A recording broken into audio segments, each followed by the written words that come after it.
البلد يعني مش واضح يعني اصلا مش واضح يعني احنا عايزين نعرف ايه مصيرنا احنا مصيرنا ولا في سياحة ولا في اي شغل ولا في اي حاجة وحنا واقف مفيش اي حاجة ولا في بديل ولا في اي حاجة.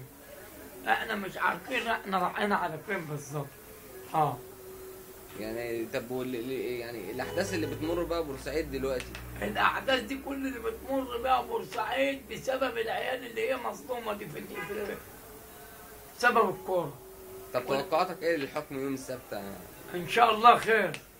احنا نتمنى الخير يا باشا، نتمنى الخير والله. نتمنى ان العيال ياخدوا براءة، يعني ياخدوا حكم قليل، نتمنى الخير يعني ما نتمناش ان العيال ياخدوا اعدام. ان شاء الله لو حصل اعدام هتبقى كارثة.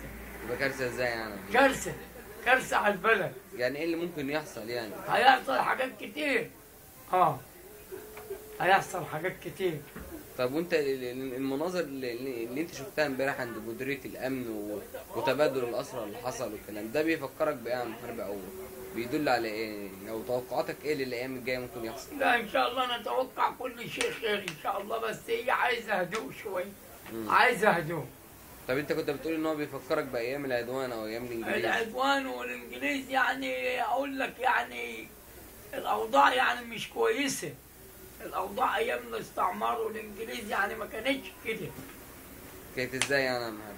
كانت الناس برضو كويسه وبتحارب على وطنها وكل حاجه، كنا احنا بنحارب بعض ما ينفعش.